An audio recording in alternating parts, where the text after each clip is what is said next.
गुरु भगवान के शुक्राने हैं। गीता में देखें तो दूसरे अध्याय में भगवान ने इसी को समबुद्धि युक्त पुरुष कहा है। पाप और पुण्य ये दो चीज़ें होती हैं दुनिया में। पाप है मेरापन, जितना हम मानते हैं वो सब पाप के अंतर्गत आता है, और जितना कुछ भगवान का मानते हैं वो सब पुण्य के अंतर्गत आता है। डेफिनेशन अलग है गीता के अनुसार, हमने जो सुनी है वो अलग होती है। जितना हम अपना मानते हैं वो सब पाप के अंतर्गत है, जितना भगवान का मानते हैं वो सब पुण्य के अंतर्गत है। घर मेरा है भगवान का, सब कुछ मेरा है भगवान का। सो साहिब चिंता करे जिस उपाय जग, जब भगवान का सब कुछ है तो वो चिंता करे। हमको थोड़ी थोड़ी चीज़ों पे चिंता होती है, कुछ भी हो जाता है तो चिंता होती है, मन चलता है, रात को नींद नहीं आती। जब गुरु को दे दिया, भगवान को दे दिया, ठीक है, जैसे कराएंगे वो कराएंगे, ठीक है, देखिए कराएंगे तो हम ही से, पर जैसे कराएंगे। हमारा अहंकार जो कर्तापने में लाता है वो हटाते हैं गुरु। तो समबुद्धि युक्त पुरुष जो है, जो जिसने समझ लिया है कि संसार राग द्वेषात्मक है, मन हटा लिया है, बुद्धि अपनी मन बुद्धि परमात्मा में लगा दिए हैं, तो भगवान कह रहे हैं तू समत्व रूप योग में लग जा, समता रूप योग में लग जा। समता ही योग है और यही कर्मों में कुशलता है, अर्थात कर्म बंधन से छूटने का उपाय है।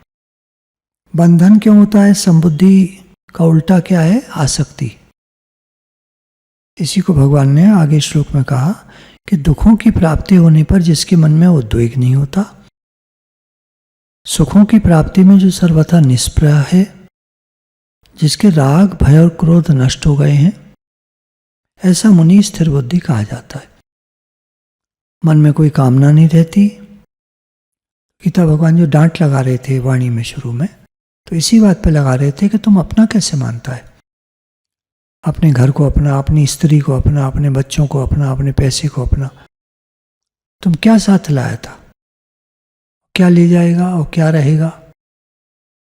तो अपना क्यों कहता है, भगवान का कहो। व्याख्या में बता रहे हैं कि जो सब जगह स्नेह रहित है, कर्मयोगी के मन में उद्वेग हलचल नहीं होती। क्यों? स्नेह रहित है, चिपका हुआ नहीं है। उसका तो दूसरों के हित के लिए कर्म करना ही भाव रहता है। कर्मों के फल में कहीं आसक्ति, ममता और कामना ना हो जाए, इस विषय में वो सावधान रहता है। कोई कामना नहीं। हम लोग कर्म करके कामना करते हैं। आदर होता है, मान सम्मान होता है, प्रशंसा होती है, अनुकूलता आती है,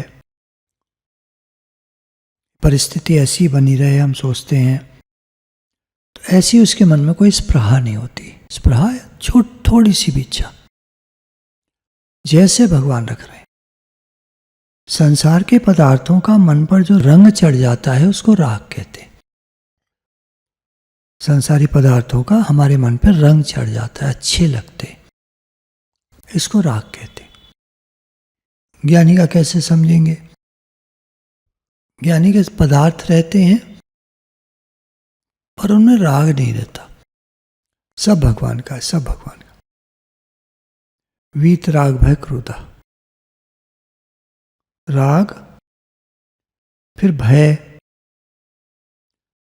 कोई चीज नहीं मिलने का भय होता है कि नहीं मिली तो, मेरे मन की नहीं हुई तो भय होता है,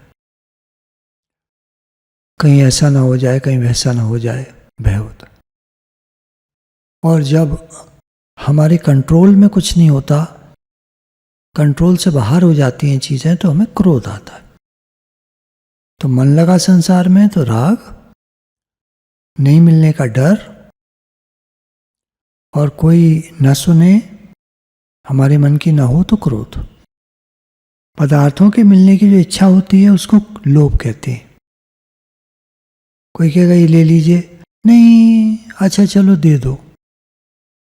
ये कपड़ा ले लो, नहीं, अच्छा चलो दे दो। ये लोभ आ जाता है। नहीं तो नहीं, नहीं चाहिए तो नहीं चाहिए, नहीं देखिए आप पे अच्छा लगेगा, अच्छा चलो दे दो। लोभ जब बढ़ जाता है तो उसे तृष्णा कहते हैं। तो क्या होता है, भगवान कह रहे हैं ये स्थितप्रज्ञ मनुष्य के लक्षण हैं। तो ये मननशील होता है कर्मयोगी, बुद्धि स्थिर अटल हो जाती है, मननशील रहे और अपने ऊपर मानता है चीज़ों को, मेरी मन की हो, मेरी मर्जी चले। तो जो स्नेह रहित है, यहाँ भगवान कह रहे हैं, वो किसको अपना कहेगा? वो तो अपने शरीर को भी, इंद्रियां, मन, बुद्धि, स्त्री, पुत्र, घर, धन, कहीं भी आसक्ति नहीं रहती, लगाव नहीं रहता है, सेवा हो रही है, पदार्थ हैं, सेवा हो रही है, घर वाले हैं, सेवा हो रही है, मेरा कोई नहीं है। अंदर की बात है, बाहर नहीं कहना है। किसी वस्तु के मिलने से होता है मैं बड़ा हो गया, कोई चीज चली गई तो मैं छोटा हो गया, मारा गया, पैसा चला गया, अब तो मैं क्या करूं, मर जाऊं। तो कर्मयोगी के मन में ये सब बातें नहीं होती। बाहर से कोई भी वस्तु, पदार्थ, घटना, परिस्थिति, व्यक्ति, कोई भी मिले, चेंजेस हों, वो निर्लिप्त रहता है, निर्लेप न्यारा रहता है। गुरु भगवान के शुक्राने हैं